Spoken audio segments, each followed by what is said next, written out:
Hey guys, EBPMAN here, and in today's video we're going to do an unboxing of the retail version of the Microsoft Surface Duo. Let's go ahead and check it out. Now the Surface Duo was released today all across North America, and in today's unboxing we're just going to take a look at what you could expect inside of the box. This is the retail version. Picked this up just say an hour ago, and this is something that I purchased myself. So as you can see here, here's our Surface Duo. First impression, very cool. Super thin. And keep in mind that we'll also have in our channel the Galaxy Fold 2. We already have the original one, and we also have the Z Flip 5G, so we'll be able to compare that. But you have your Duo here. We'll open this up and see what else we have. Oh, it comes with a bumper, so that's not bad. So I've been looking to see if there's any cases and stuff like that available for it, and I didn't see anything, so it has something that you can use. So here you have a bumper. All right, so that should give you some protection on the sides, but nothing in the front or the back. So you can see you have that right there and how that's going to work. Put this to the side. You actually have here, let's see what this is. Okay, so here you have your SIM ejector. All right, so we'll go ahead and put that to the side. We have USB-C cable, hopefully, in here. Let's see, anything else? Yeah. So here we have dual USB-C, which is good. And then over here we have, it looks like a charging brick. Let's see what type of charging brick they're giving us. All right. So it's, I like it so far, and I'll tell you why. There's just one thing right here that I just noticed. So here's our charging brick, and we'll put this over to the side. What I like about this charging brick, first of all, is that it's foldable, right? That's pretty nice. So this will fit good in a backpack, in a purse, and once again, since it folds away, that's going to be pretty nice. All right, so what we have here is a couple things. You have some accessories, a bumper that's going to give you some form of light protection. You have your Surface Duo. You have your USB-C cable and a power brick. Let's power it up and see what it's like. Now, the first thing we have to do is unwrap the product. So we'll go ahead and move this over just like this, open it up, and then here we have, again, this plastic protecting both sides. All right, that's pretty much it. It's interesting. I would say it's a tablet when you open it up like this, but then it has two screens. Let's go ahead and power it up and see what the power up looks like. We'll press this button here on the side. Maybe this is the power button. Yep, that's it. The logo shows up only on one side, not on both, so that's interesting.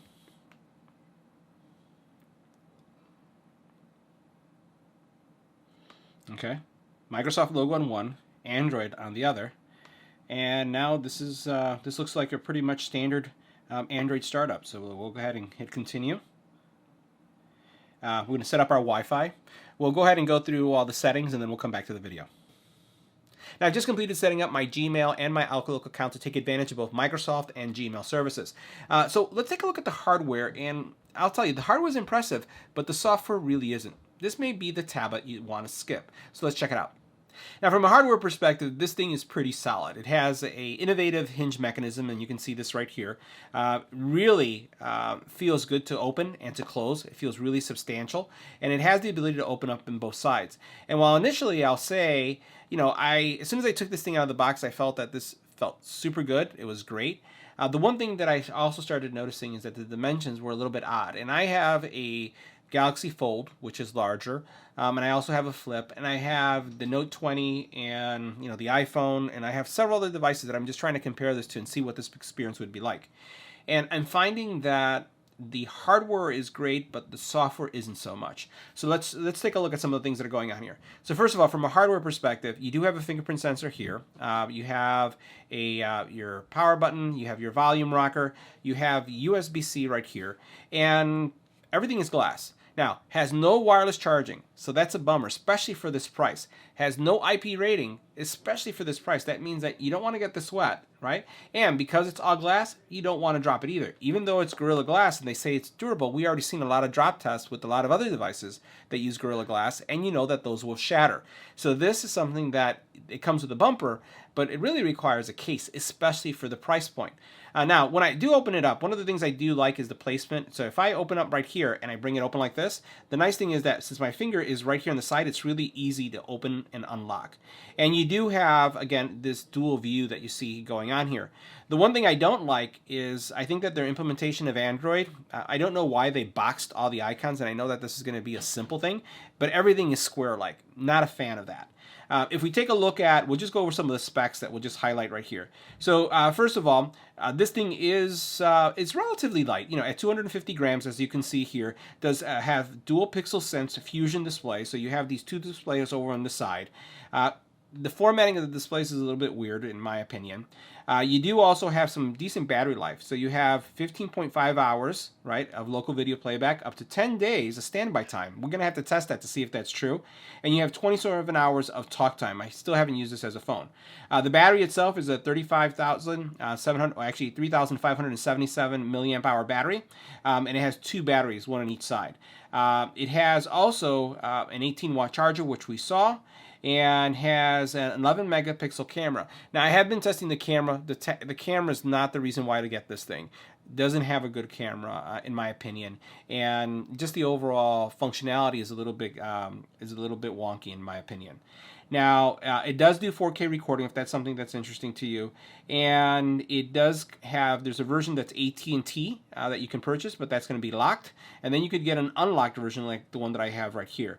Wi-Fi, you can see this Wi-Fi 5 support, Bluetooth 5.0, LTE capable, and this is the other thing that kind of drives me crazy, so we're just going to zoom into this so you can see what the bands are, is that this is a 1600 device, it is a 2020 device, and it doesn't support 5G.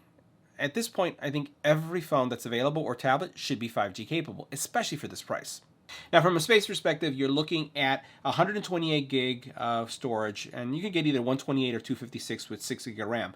Nothing is expandable on this thing, right? So that's the other thing that's somewhat disappointing. Now, the other thing that I'll mention is that it has a mono speaker. It only has one speaker, and I haven't had a device in a very long time that only has one speaker. And the speaker, if it had one speaker and it was amazing, would be one thing. But it has one speaker and it's not amazing. It sounds okay, but it does not sound, again, aligned with the price point. Now that I'm done with my spec rant, I just wanted to talk about the software itself. And I have to say that you'll notice that I have a haircut now. So I started this review several days ago, the unboxing, which is really uncommon for me to not complete the video completely.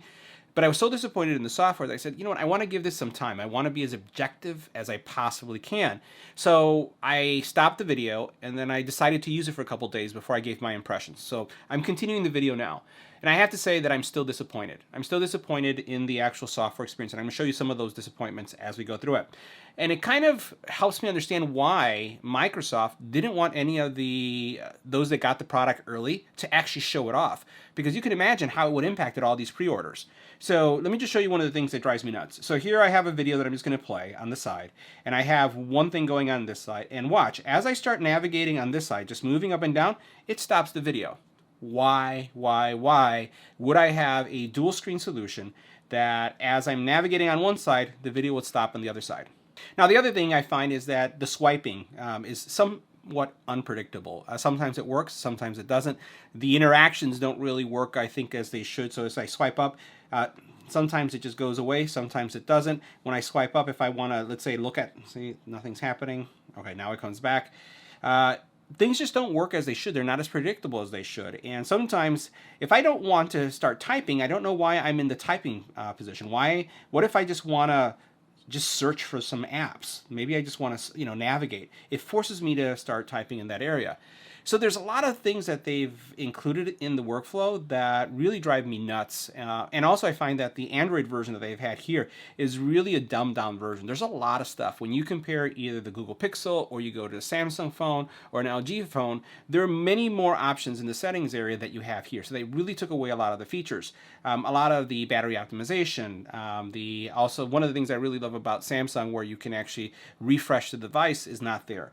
The other thing that's really missing is that there's not a lot of widgets. So I'm going to go ahead and let me get out of this. And what I'm going to do is I'm just going to press and hold. And what I'm trying to get to is all my widgets. So when I go into the widgets area, there are very few widgets here. When you compare to some of the other applications, I know the widgets are going to be dependent on the applications you have installed, but it just feels like it has far less. Now, the one thing I will say that's positive about this is that the integration with Microsoft Office is actually really good. But the Android experience just doesn't feel right. And so you know, you see what I'm doing right here, just trying to tap to get out of things. I wanted to get this view earlier so I can go into frequently used applications, but you'll notice it just feels really wonky. One thing that does work well from a software is this pairing, right? But this isn't anything new. So Samsung has been doing this for a very long time, and that's the ability to launch 2 applications at the same time. I think that works well.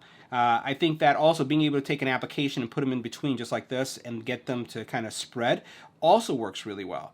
The way the emails work, and you notice I'm actually surprised that my experience as I've been swiping around has been pretty consistent because it's very erratic pretty often.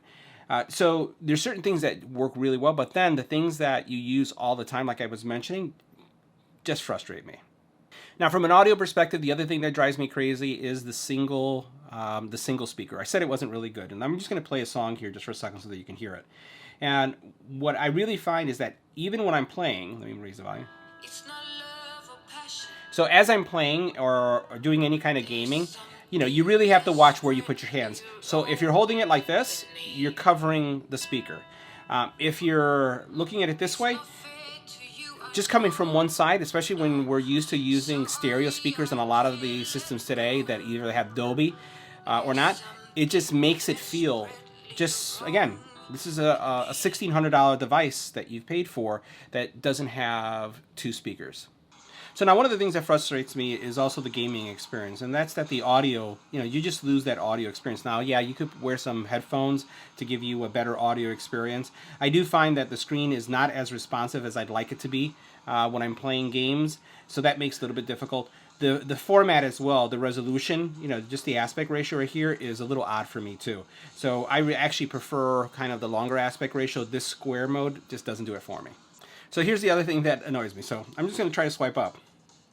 All right, 2 times to swipe. All I wanted to do is get into that mode.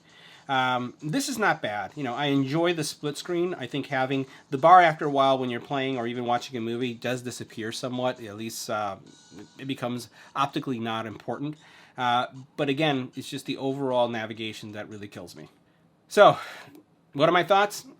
I really wanted to like this. I really did.